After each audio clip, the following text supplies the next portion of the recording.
Bangla class ঘরে সকলকে স্বাগত। আজকে আমাদের আলোচ্য বিষয় বাংলা সাহিত্যিকদের অজানা ছদ্মনাম। ভিডিওটা শুরু করার আগে যারা আমাদের চ্যানেলটিতে নতুন, তারা এই ধরনের বাংলা সাহিত্যের উপর ভিডিও পেতে আমাদের চ্যানেলটিকে লাইক করবে, সাবস্ক্রাইব করবে এবং পাশে থাকা বেল আইকনটিকে প্রেস করে দেবে। তো চলো শুরু করি। প্রথমেই আমরা দেখব রবীন্দ্রনাথ ঠাকুরের ছদ্মনামগুলো। রবীন্দ্রনাথ ঠাকুরের প্রথম যে ছদ্মনামটা আমরা লিখব, এটা হচ্ছে কন্যাকালী রাশি।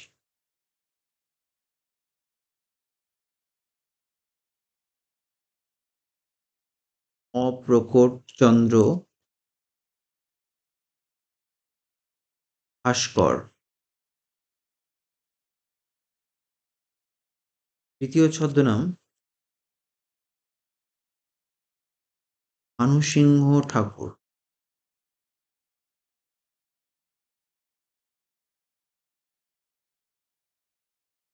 পরের ছদ্মনাম দিকশূন্য ভট্টাচার্য। পরবর্তীতে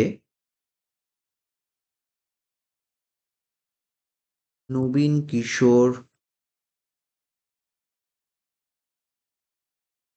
বর্মন।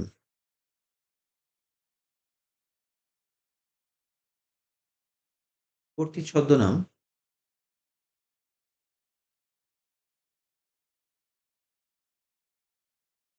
ষষ্ঠীচরণ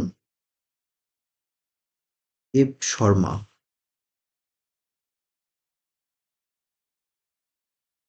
ছদ্মনাম শ্রীমতী মধ্যমা। ছাড়া শ্রীমতী নিষ্ঠা। পরবর্তী ছদ্মনাম বাণী বিনোদ বিদ্যা বিনোদ।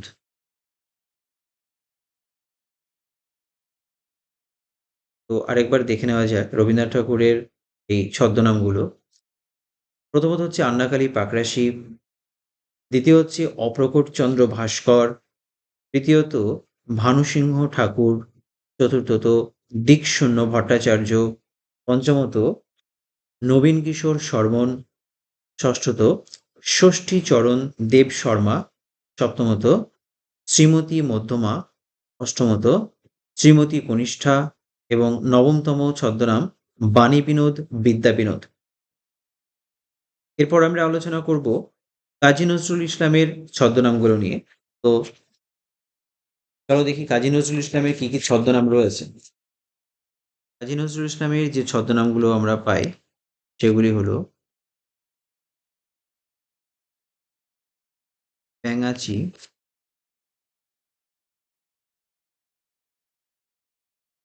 ধূমকেতু,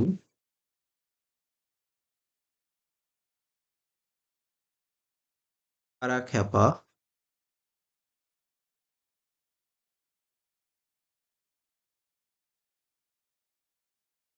নরু,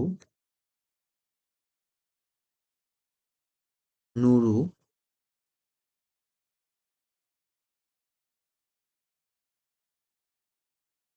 বাগনান,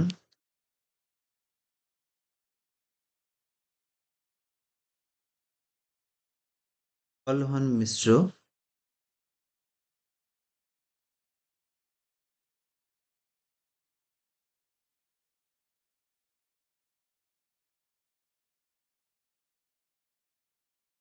মোহাম্মদ লোক হাসান। তো আরেকবার দেখে নাও কাজী নজরুল ইসলামের ছদ্মনামগুলো কি কি। ব্যাঙাচি, ধূমকেতু, তারাখ্যাপা, নরু, নুরু, বাগনান, কলহন মিশ্র, মোহাম্মদ লোক হাসান। এবার আমরা দেখব বঙ্কিমচন্দ্র চট্টোপাধ্যায়ের কিছু ছদ্মনাম। বঙ্কিমচন্দ্র চট্টোপাধ্যায়ের যে ছদ্মনামগুলো আমরা বিভিন্ন রচনাতে পেয়ে থাকি, সেগুলি হলো কমলাকান্ত,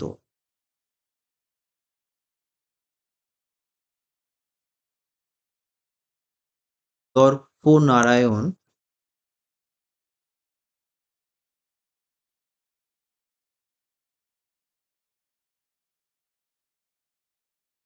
তুণ্ড।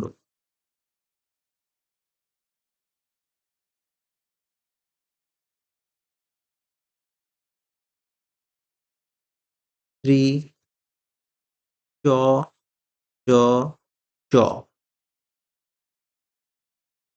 এছাড়া শ্রী শ্রী কৃষ্ণ চট্টোপাধ্যায়।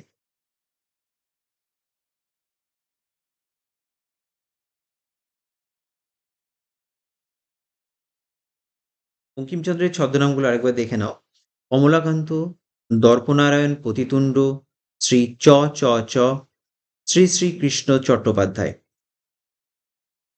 এরপর আমরা আলোচনা করব মাইকেল মধুসূদন দত্তের ছদ্মনাম। মাইকেল মধুসূদন দত্ত একটিমাত্র ছদ্মনাম ব্যবহার করেছেন এবং সেটি হচ্ছে টিমোথি পেন পোয়েম। কি ছদ্মনাম? না, টিমোথি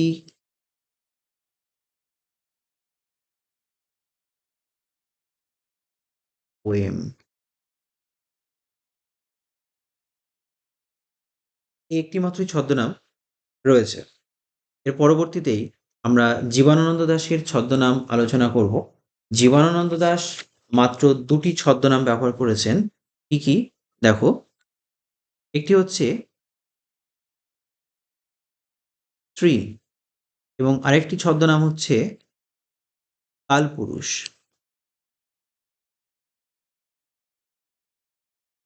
তাহলে কি কি ছদ্মনাম পেলাম জীবনানন্দ দাশের? আমরা জীবনানন্দ দাশের দুটি ছদ্মনাম পেলাম, একটি হচ্ছে শ্রী আর একটি হচ্ছে কালপুরুষ। এরপরে আমরা আলোচনা করব সুনীল গঙ্গোপাধ্যায়। সুনীল গঙ্গোপাধ্যায়ের যে ছদ্মনামগুলো আমরা পাই সেগুলি হচ্ছে নীল লোহিত,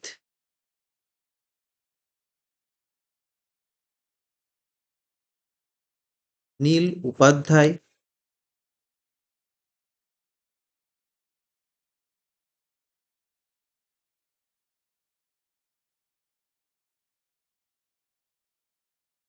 ছাড়া